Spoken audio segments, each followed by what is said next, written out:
ইউএফবি guild থেকে এই প্রথম পেলাম আমি উইকলি। গাইস, আমি ইউএফবি আর্মি গিল্ডে ঢুকেছি পুরোপুরি 4 বছরের উপরে, বাট আজ পর্যন্ত ইউএফবি আর্মি গিল্ডে থেকে আমি কখনো কোনো গিভওয়ে পাইনি কিংবা কোনো টুর্নামেন্টও জিততে পারিনি। আমাদের গিল্ডের ভিতরে ইন গিল্ড টুর্নামেন্ট হয়, অর্থাৎ গিল্ডে যত প্লেয়ার আছে তাদেরকে নিয়ে একটা টুর্নামেন্ট হয় সোলোতে, এবং সেইখানে যারা ফার্স্ট এবং সেকেন্ড হয় তাদেরকে কিন্তু উইকলি দেওয়া হয়, এবং এটা আমাদের প্রায় হয়ে থাকে। কিন্তু আমি কখনো অংশগ্রহণ করিনি, কারণ আমার ভাই স্পোর্টসের কোনো প্যারা ছিল না, কারণ আমি কখনো স্পোর্টস খেলি নাই, ঠিক আছে। এই জন্য আমার কাছে মনে হয়েছে যে স্পোর্টস খেললে কখনো কিছু করতে পারবো না। বাট ভাই রে ভাই, এই ফার্স্ট টাইম আমি ইউএফবি গিল্ডের একটা টুর্নামেন্ট খেলতেছিলাম, যেই টুর্নামেন্ট খেলার পর আমার মনে হইলো ভাই আমার টুর্নামেন্ট রেগুলার খেলার কথা, আমি এই ফার্স্ট টাইম উইকলি পাইছি।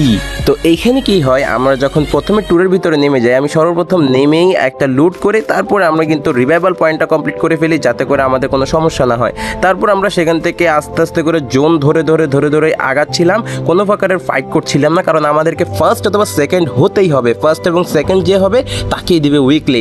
তো আমি কিন্তু এখানে মোটামুটি ভালো লেভেলে ক্যাম্পিং করতেছিলাম, আমাকে কোনোভাবেই কিন্তু ফাইট করার সুযোগ দিচ্ছিলাম না কারোর সাথে, বা আমি নিজেও ফাইট করতেছিলাম না, অ্যাভয়েড করতেছিলাম একেবারে লাস্ট জন্য গিয়ে ফাইট করবো।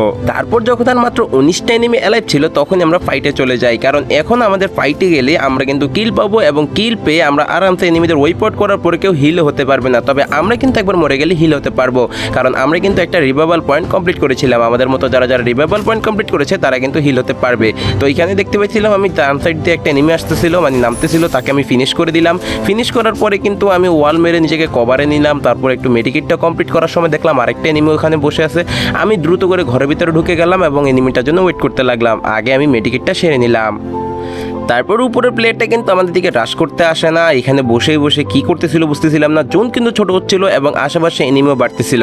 আমি দেখলাম আমাদের বাম সাইড দিয়ে একটা এনিমি কিন্তু গাড়ি নিয়ে আসতেছে, আমি তাকে ফলো করলাম এবং চিন্তা করলাম একটু ওয়েট করবো, কারণ সে ঘরের ভিতরে ঢুকবে। এবং যখনই সে আসলো আমি ম্যাক্স 7 জাতা দিয়ে তারা প্যাকেট করে ফেললাম, কারণ ভাই আমি ম্যাক্স 7 পাইছি, আর এখানে কিন্তু আমি ওই গানটা পাই নাই, অর্থাৎ ওয়ান শটার গানটা পাইলে আরও ভালো হতো, বাট আমি পাই নাই। আর এইখানে দেখো এনিমিটা ড্যামেজ খেতেছে, যখন আমি ওইখানে মিনি লঞ্চারটা ইউজ করছিলাম সেখানে কিন্তু ড্যামেজ খেতেছে। আর এখানে আমি কিন্তু ওই যে FGL গানটা ইউজ করছি, সেটা আমার নিজের গায়ের ভিতরে পড়ছে। কপালটা খারাপ হলে যা হয় আর কি, আমি এত ভালো FGL গানটা ইউজ করতে পারি না।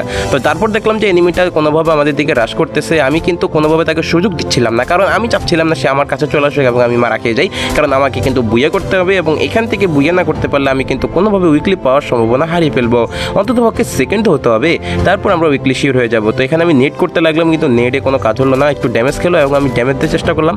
ততক্ষণে কিন্তু এনিমি সরে পড়ো এখান থেকে এবং নিজেকে মেডিকেট করার জন্য সম্পূর্ণ এলিয়ে দেয়। আমি এই সুযোগে কী করলাম, পিছন দিয়ে চলে যেতে লাগলাম, কিন্তু তখন চিন্তা করলাম আমাদের ব্যাক সাইডে কিন্তু গাড়ি রয়েছে। তো গাড়িটা নিতে গিয়ে আমি যখনই দেখি এনিমিটা বের হয়েছে, এনিমিটাকে 2টা শট দেওয়ার সাথে সাথে এনিমি কিন্তু প্যাকেট হয়ে যায়। নাম ছিল ইউবি জাভেদ।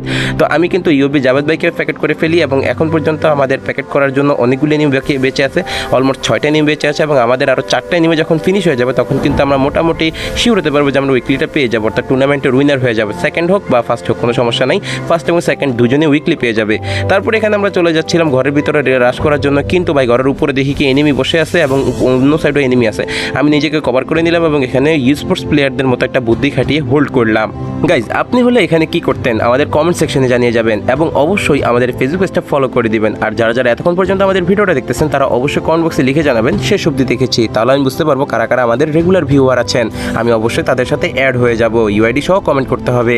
তারপরে আমরা এখানে একটু কিছুক্ষণ পাইচারি করছিলাম যাতে এনিমিটা নিচে নামে, কিন্তু এনিমিটা কোনোভাবে নিচে নামছিল না, যার কারণে আমরা আবার নিজেদের গর্তে ঢুকে গেলাম এবং এখানে আমরা একটু হোল্ড করতে লাগলাম। হোল্ড করতে করতে অবস্থা প্রচুর খারাপ হয়ে গেল, যার কারণে একটু এই জায়গাতে তোমাদের টেনে দিচ্ছি, তোমরা এই জায়গাটা দেখতে বিরক্ত ফিল করবা। তারপর আমি এখানে গিয়ে আমাদের মিনি লঞ্চারটা এখানে বসাতে গেছিলাম, পিছন থেকে এনিমিটা নামে আর আমাকে ড্যামেজ দিয়ে দেয়, এবং ততক্ষণ আমি ম্যাক্সিমাম চাপা দিয়ে ধরলে কোনো লাভ হয় না, সে আমাকে প্যাকেট করেই ফেলে। কিন্তু ভাই আমার কাছে তো আছে রিভাইভাল অপশন, কারণ আমি শুরুতে রিভাইভ নিয়েছিলাম, যেটা আমাকে অনেক বেশি কাজে দিয়ে। এবং আমি যখন লাস্ট জনে রিভাইভ হচ্ছিলাম তখন কিন্তু দেখলাম নিচের দিকে আমার মাত্র 5টা এনিমি আছে, আমি সব 5 জন, তার মানে আছে 4 জন, মরতে হবে আরও 3 জনকে, তাহলেই কিন্তু আমরা এইখানে নিজেদের উইকলিটা সিকিউর করে ফেলবো, ঠিক আছে গাইজ। তো এখানে দেখতে পাইতেছি অলরেডি 5 জন আছে এবং আমি নিজে একটু সেফ জোনে নামার চেষ্টা করলাম, কিন্তু ভাই খারাপের ঘরে খারাপে কী করছে দেখো, লাস্ট জোনে ডেঞ্জার জোন মেরে ফেলছে, মানে এখানে তো বাচ্চা থাকার কোনো অপশনই নাই।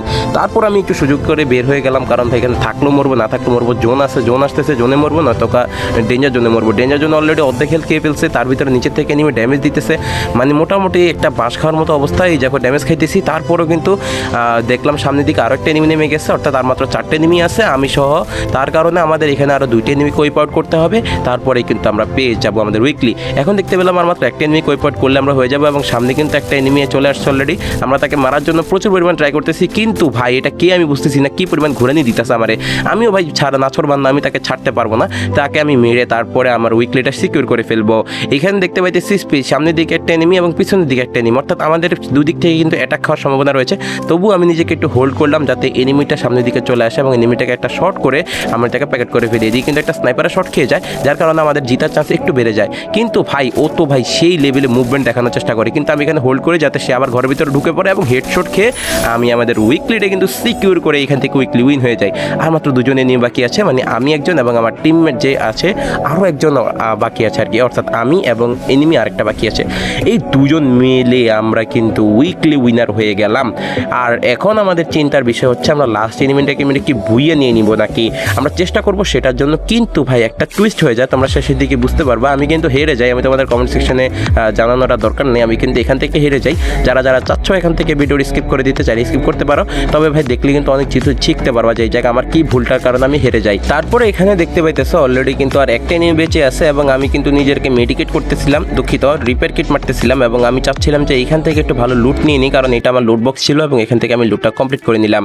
তারপর এখানে আমি যখন জানালা বাইরে আসলাম দেখলাম এনিমিটা কিন্তু উপর ওয়াল মেরে বসে আছে। এখন আমার একটা চিন্তার বিষয় ঢুকে গেল যে উপরে উঠলো কি করে সে একলা একলা, যেহেতু এটা সোলো ম্যাচ, উপরে ওঠার জন্য তো কোনো টায়ারও নাই এখানে, তারপর সে উঠলো কি করে। তারপর আমি এখানে মেশিন গানটা বসিয়ে দিই যাতে সে বের হলেই আস্তে আস্তে করে ড্যামেজ খেতে থাকে, আর আমি এখান থেকে ছোট ছোট এগুলো ছুটতে থাকি যাতে তার ওয়ালগুলি ফেটে যায়। কিন্তু আমার কাছে পেটটা থাকার কারণে এখানে কিন্তু সুন্দর মতো যাচ্ছিল না, তারপরও মারছি, কিন্তু পেটটা ঠিকমতো আমাকে সাপোর্ট দেয় না এই ম্যাচের ভিতরে। তো যাই হোক কোনো সমস্যা না, উপরে দেখতে পেলাম সে কিন্তু দিমিত্রি নিয়ে আসছে, সো আমার এখানে ওরিয়ন আছে, আমার এখানে জিতার চান্স একটু বেশি আছে। বাট এখানে কথা হচ্ছে গিয়ে এনিমিটা যখন আমাদের দিকে রাশ করবে আমি তাদেরকে কীভাবে মারবো, কারণ সে তো উপরে, আমি তাকে কী করে হেডশট দিব বা বডি শট দিব। তারপর আমি এখান থেকে একটু নেট করতেছিলাম, যেহেতু আমার কাছে নেট ছিল, আমি এখানে একে একে নেট করা শুরু করি। এখানে ফার্স্ট নেটটা যখন আমি ছুড়ি তখন সেটা ওয়াল মেরে দেয় এবং নেটটা অন্যদিকে চলে যায়, এবং আমি সেকেন্ড নেটটা করি একেবারে ওয়ালের উপর দিয়ে যাতে সে হালকা ড্যামেজ খায়, এবং সাকসেসও হয়, সে হালকা ড্যামেজ খায় কিন্তু আমাকেও ড্যামেজ দিয়ে ফেলে, এবং আমার এখানে কিন্তু ওরিয়নটা শেষ হয়ে যায়, এবং আমার হেলথের অবস্থা দেখো ভাই মাত্র 33 হেলথ। এখন আমার কাছে 2টা অপশন, হয়তো দ্রুত মেট্রিক করে বের হতে হবে, নয়তো তার উপরে অ্যাটাক করতে হবে, কিন্তু একটা আমি করতে পারবো না, কারণ আমি জোনের ভিতরে পড়ে গেছি এবং সে জোনের ভিতর থেকে আমাকে প্যাকেট করে ফেলে। তো অবশেষে কিন্তু আমরা আমাদের উইকলিটা পেয়ে যাই, এবং উইকলি পাওয়ার সাথে সাথে কিন্তু আমরা সুন্দর মতো করে আমাদের বুয়ে পাসটা কমপ্লিট করে ফেলি। আর গাইজ এই প্রথম আমি ইউবি গিল্ডের থেকে কিছু পেলাম, মানে এই ফার্স্ট টাইম আমি একটা উইকলি গিফট পাইছি। এর আগে আমি কোনো কারো কাছ থেকে উইকলি গিফট পাইছি কিনা আমার জানা নাই, বাট এটাই ফার্স্ট ছিল যে ইউবি আর্মি থেকে আমি একটা উইকলি পাইছি। তো থ্যাংক ইউ ইউবি গিল্ড এবং ইউবি সাকিব ভাইটিকে। আর আমাদের গিল্ডে কোনো মেম্বার নেয় না, কেউ ভাই আমার মেসেজ দিও না যে ভাই গিল্ডে মেম্বার নিতে হবে। যদি মেম্বার নেয় তাহলে অবশ্যই আমি তোমাদেরকে আলাদা একটা ভিডিও বানিয়ে তোমাদেরকে জানিয়ে দিব। আর হ্যাঁ, তোমরা যারা যারা পুরো ভিডিও দেখেছো অবশ্যই কমেন্ট সেকশনে লিখে জানাবা সব, এবং ইউআইডি কমেন্ট করে ফেলবা, তাহলে বুঝতে পারবো কারা কারা শেষ পর্যন্ত ভিডিও দেখেছে। এবং গাইজ আমি কি ভুলের কারণে বুঝে আনতে পারিনি সেটাও যদি বলতে পারো তাহলে অবশ্যই তোমাকে নিয়েও আমি একটা ভিডিও মেক করে ফেলবো। সো আজকের মতো বিদায় নিচ্ছি এখানেই, টাটা বাই বাই।